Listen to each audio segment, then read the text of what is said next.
She was not present. She did not commit the offense, or she was not there when the offense was committed. But today, she will be standing in court responding to the most heinous crimes ever witnessed in the history of this country.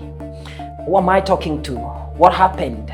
Let me take you back to 2003 when all this dispute began. In 2003, there is a husband and wife. The husband is called Professor Ndete and the wife is called Rose Mbithe. Ndete by then. And therefore, they have decided that they cannot continue living together. The marriage is not working and the only thing they need to get is a divorce. And therefore, they initiate the divorce proceeding. And at the end of 2003, when the 2003 is coming to an end, they get the certificate of divorce, meaning that Rose Mbithe Ndete is now not a Rose Mbithe Ndete, is Rose Mbithe Mulwa. She even went ahead and ensured that she signed something called a deed poll. She wanted nothing to do with Professor Ndete, and therefore at the end of it all, they filed something we call the matrimonial properties course.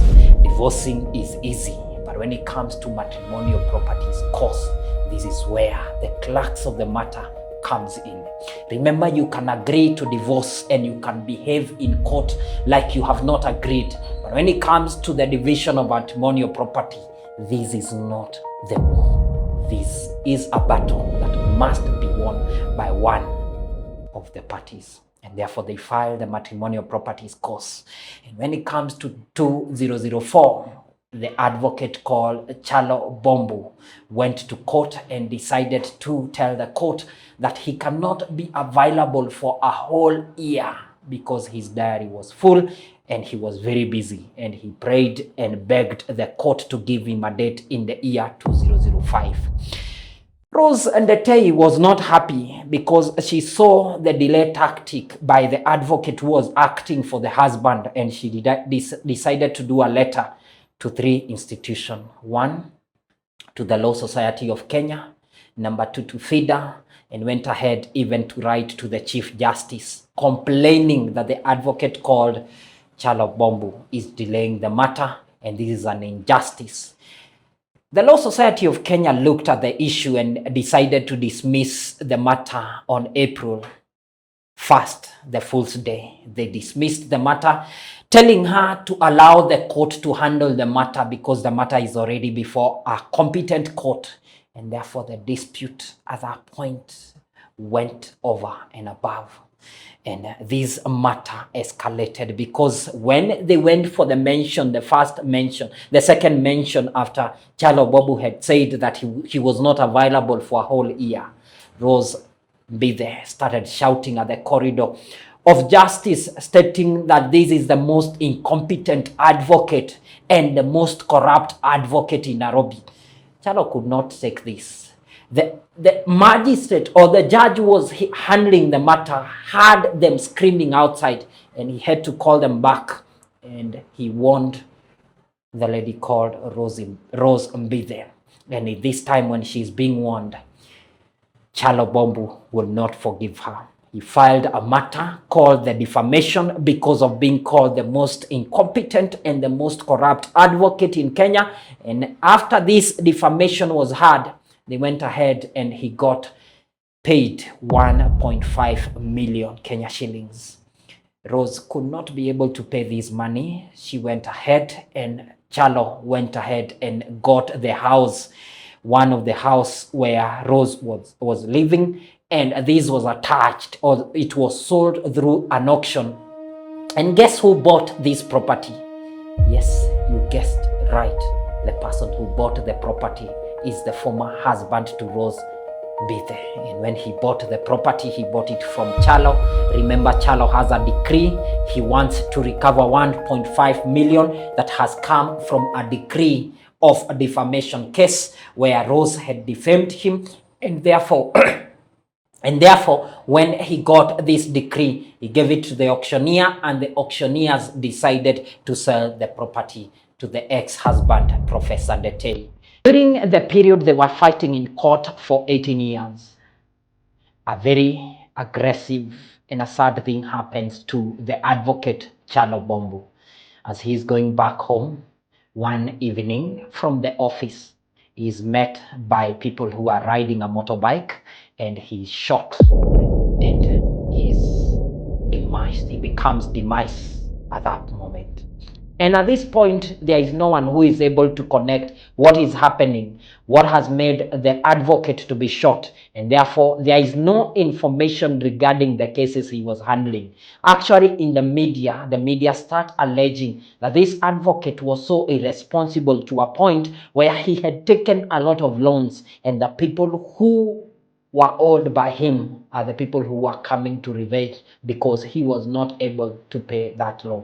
I remember one of the narrative that was taken out by the media was that he owed a certain company almost 1 point something billion Kenya shillings.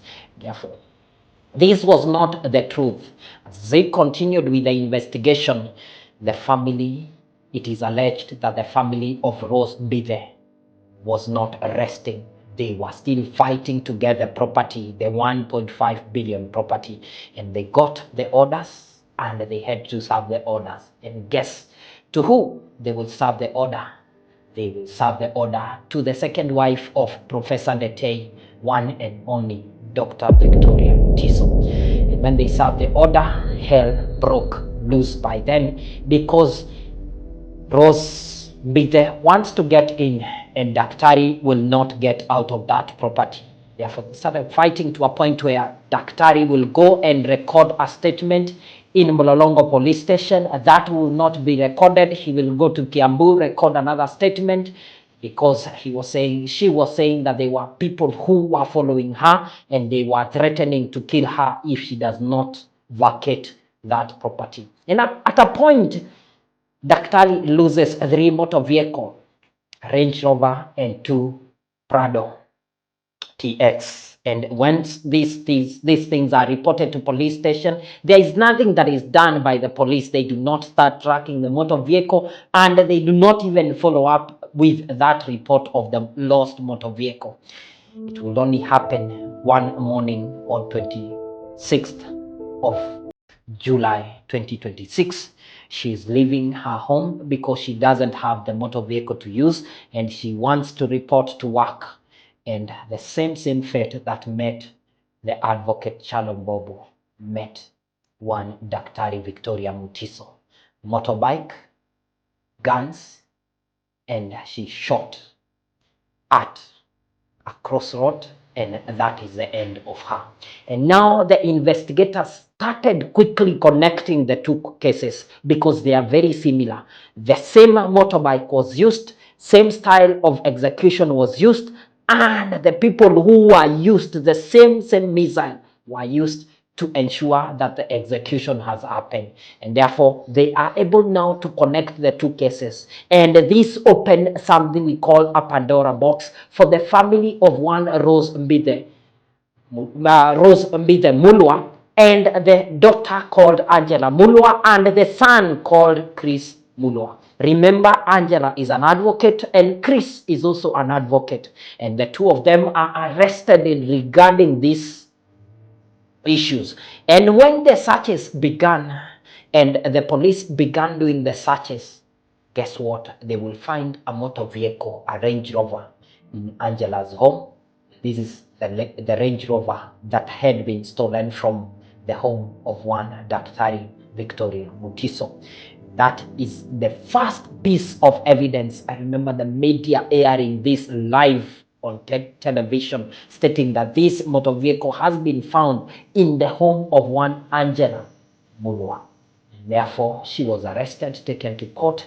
She was granted bail. An advocate called Chris Mulwa was denied bail, and he had to spend his time in jail for 21 days. Yesterday was the day they went to court, and the application to extend time for investigation to continue was abandoned, and the prosecution decided to charge them with the most heinous crimes in Kenya. Remember, these are the crimes of the lost lives of Dr. Victoria Mutiso, and maybe the loss of life of one advocate, Kyalo Mbobu. It is rumored or it is alleged that one Angela Mulwa is placed at the center of 300,000 Kenya shillings, money that was used to sponsor the people who were hired to go and do that thing to Dr. Victoria Mutiso. And it is also rumored that the people who did that thing are people who are known and the people who have been hired previously from a police station in Kikuyu constituency. Therefore, these people are at large. Some of them have been arrested by the police, but one of them, the key suspect who gave the gun, is still at large. The gun that was used is a gun from that constituency in Kiambu County. Therefore, they are still looking for this person, but two of them have been arrested, and the prosecution preferred to ensure that the three, Rose Mbithe, Chris Mulwa, and Angela Mulwa, are facing the charges of murder here in the country. As a parent and as a person who is thinking, I have a lot of pain, thinking about a family that is about to go down to the drain because of anger, maybe injustice, and maybe malicious. I wish that during the period when they were doing this, if they did it, they decided not to involve the three of them. Wish it was only one of them, or the two of them maximally, doing that and allowing one of them to remain outside. If they are found guilty of the murder, remember, they will go in forever. The property will go maybe to the state or to their beneficiaries, because they will never enjoy that property, the 1.5 billion property, if the three of them are held liable of these acts, the heinous acts of ensuring that a person has lost their life. And remember, for the prosecution to be able to prove beyond reasonable doubt that these people are guilty, they must be able to prove and place them at the center of sponsoring the people who went shooting these two people. They must be able to prove that the money, the 300,000, was sent for the purpose of facilitating these crimes. They must also ensure that they get the CCTV videos and footages to ensure that these people met and they were able to discuss on how these crimes will be committed and when these crimes will be committed and who will commit these crimes. They also must be able to prove that these people were acting in a malicious way. They were not happy about everything that was happening, and therefore they must prove three or two elements. Element number one is the death, and we know we've lost two lives, Kyalo Mbobu, Dr. Victoria Mutiso. Element number two that they must prove is malice aforethought, that these people were motivated by anger, malice, and any other thing, and they were doing this out of anger. And element number three is that they must be connected to these heinous crimes that happen. And therefore, the prosecution will have a difficult time proving these things, because these people were not present, they did not commit the crime, and they are not the people who pulled the trigger. We will be updating you, and this is what is happening in Milimani Law Court today. My name is Neru. For this and more, continue subscribing, recommending us, and even commenting and allowing us to know what you think about the whole story.